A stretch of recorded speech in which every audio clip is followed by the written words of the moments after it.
लोकशाहीचा लोकोत्सव अर्थात निवडणुकीची मतदानाची प्रक्रिया आता सुरू झालेली आहे। कोल्हापुरात देखील राज्यभरासह सगळीकडेच मतदानाला सुरुवात झालेली आहे। सकाळी 7:30 वाजल्यापासून हे मतदान सुरू झाले आहे आणि कोल्हापुरातील अशाच एका मतदान केंद्रावर सध्या आपण आहोत। या ठिकाणी देखील मतदार हे उत्स्फूर्तपणे मतदान करण्यासाठी गर्दी करत आहेत। आपण बघू शकतोय मतदान केंद्रामध्ये देखील नागरिकांनी गर्दी केलेली आहे। या ठिकाणी रांगेमध्ये मतदार थांबलेले आहेत आणि आपल्या आधार कार्ड मतदार जी वोटिंग स्लिप असेल याच्या माध्यमातून मतदार करत आहेत।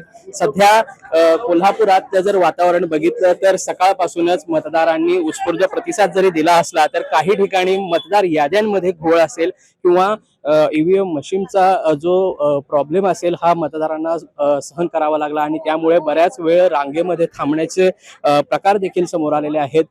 कोल्हापुरातील कसबा बावडा परिसरामध्ये मशीन बंद पडल्या होत्या, त्या सुरू करण्यात आल्या आणि त्यासाठीच मतदारांना काही वेळ तिथे थांबावं लागलं। त्याचबरोबर इतर ठिकाणी देखील मतदार याद्यांमधील घोळांमुळे मतदारांना आपलं मतदान नेमकं कुठं आहे अशा प्रकारची परिस्थिती निर्माण झाली। खरं तर कोल्हापुरातील जवळपास 4,97,000हून अधिक हे मतदार या मतदान प्रक्रियेमध्ये सहभागी होणार आहेत आणि त्याचसोबतच कोल्हापुरातील नेते मंडळी देखील या मतदान प्रक्रियेमध्ये सहभागी झाले आहेत। सकाळीच कोल्हापुरातील विधान परिषदेचे काँग्रेसचे आमदार सतेज पाटील यांनी मतदान केलं आणि त्यानंतर कोल्हापुरातील जे बहुमत आहे ते काँग्रेसला मिळेल असा विश्वास त्यांनी व्यक्त केला।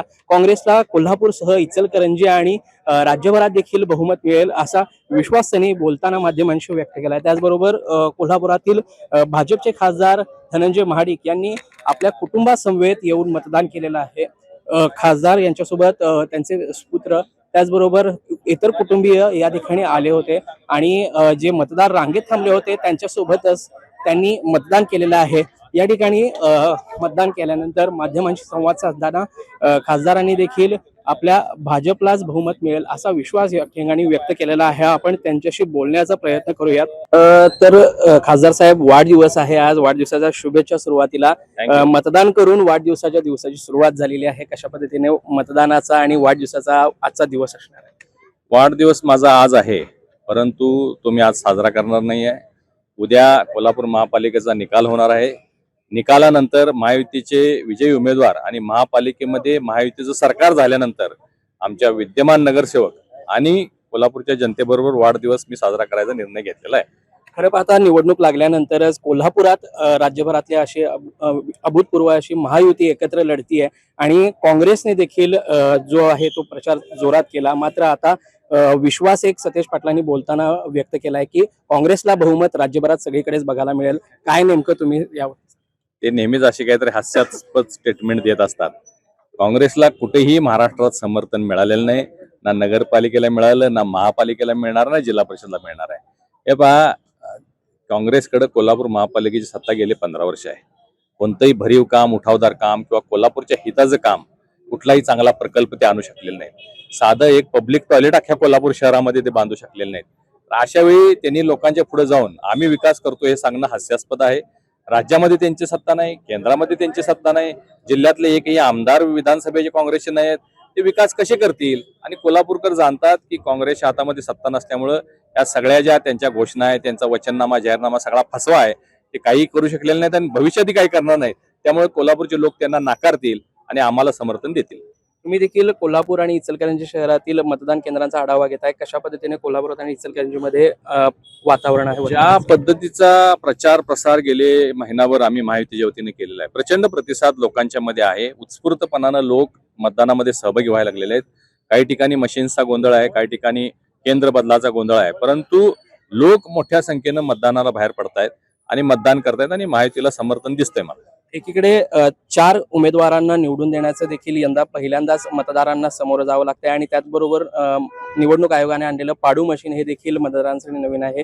काय याबाबत सांगा? हे वस्तुस्थिती आहे, पहिल्यांदाच 4 पद्धतीचं किंवा 4 उमेदवारांना मतदान करण्याचं पॅनल पद्धतीनं मतदान होत आहे, त्यामुळे थोडंसं संभ्रमावस्था आहे। परंतु आमच्या भारतीय जनता पार्टीच्या सर्व कार्यकर्त्यांनी भागाभागामध्ये जाऊन लोकांना ट्रेनिंग दिलेलं आहे, कशा पद्धतीनं मतदान करायचं, 4 मतदान झाल्याशिवाय तुमचं वोट व्हॅलिड होत नाही, या सगळ्या बाबी लोकांच्या पर्यंत पोहोचलेल्या आहेत। आणि काही ठिकाणी मी सांगितल्याप्रमाणे मशीनमध्ये गडबड व्हायला लागलेली आहे की मशीन बंद पडतंय किंवा पहिल्यांदाच होत असल्यामुळे, परंतु लगेच तिथं रिप्लेस करण्याची व्यवस्था आहे. प्रत्येक केंद्रावर पर्याप्त मशीन्स आहेत. पाडू मशीन आणण्याचं कारण म्हणजे यातून काय मोठा डिस्प्यूट तयार झाला, भविष्यात कुठं इलेक्शन पिटिशन झालं किंवा कोर्ट मॅटर झालं तर त्यासाठी एक प्रूफ असावा या दृष्टिकोनातून या मशीनचा उपयोग होईल. दुसरीकडे जर राज्यभराचा विचार केला तर काँग्रेसचं एक कार्यालय जी घटना घडली त्याबाबतची काय आपली प्रतिक्रिया असेल, काय सांगा? नाही, मला आताच समजलं हे सगळं, पण मला वाटतं हे मुद्दा म्हणून ते स्वतःच करतायत का काय असा एक प्रश्न माझ्यामध्ये मनामध्ये निर्माण व्हायला लागलाय. कारण कुठेही त्यांना समर्थन मिळत नाही, सगळीकडे माहितीचा झेंडा फडकवलेला दिसतोय. त्यामुळे ते काँग्रेसवर काही ठिकाणी उमेदवारांनी बाणामती केली, काही ठिकाणी पैसे वाटले, काही ठिकाणी कार्यालय जळलं, असे खोटे आरोप ते करतायत असं माझं मत आहे. आणि कुठेतरी भावनिक लोकांना थोडंसं ब्लॅकमेल करायचं काम ते करायला लागलेत, परंतु लोक त्यांच्या या अशा पद्धतीच्या बोलतापांना बळी पडणार नाहीत असा मला विश्वास आहे. दुसरीकडे जर कोल्हापूर आणि इचलकरंजीचा विचार केला तर मतदान जे जोमाने सुरू झालेलं आहे. काय नेमका महायुतीच्या वतीने विश्वास तुम्ही व्यक्त कराल? मला कोल्हापूर आणि इचलकरंजी महापालिकेवरती महायुतीचेच महापौर येतील याचा मला पूर्ण विश्वास आहे. कोल्हापूरमध्ये इतिहास घडणार आहे. दोन्ही ठिकाणी महायुतीचे महापौर होतील आणि मोठ्या प्रमाणात उत्स्फूर्त लोक सहभागी व्हायला लागलेले आहेत. कारण लोकांना महायुती भविष्यामध्ये शहराचा कायापालट करू शकेल, विकास करू शकेल असा विश्वास आहे. त्यामुळे लोक समर्थन देत आहेत. नक्कीच धन्यवाद. आपल्यासोबत होते खासदार धनंजय महाडिक. आणि मतदानाचा हक्क बजावल्यानंतर महायुतीला कोल्हापूर इचलकरंजीसह सगळीकडेच बहुमत नक्की मिळेल आणि महापौर हा महायुतीचाच ठरेल असा विश्वास धनंजय महाडिक यांनी बोलताना व्यक्त केलाय. महाराष्ट्र टाइम्स ऑनलाईनसाठी साईप्रसाद महेंद्रकर, कोल्हापूर.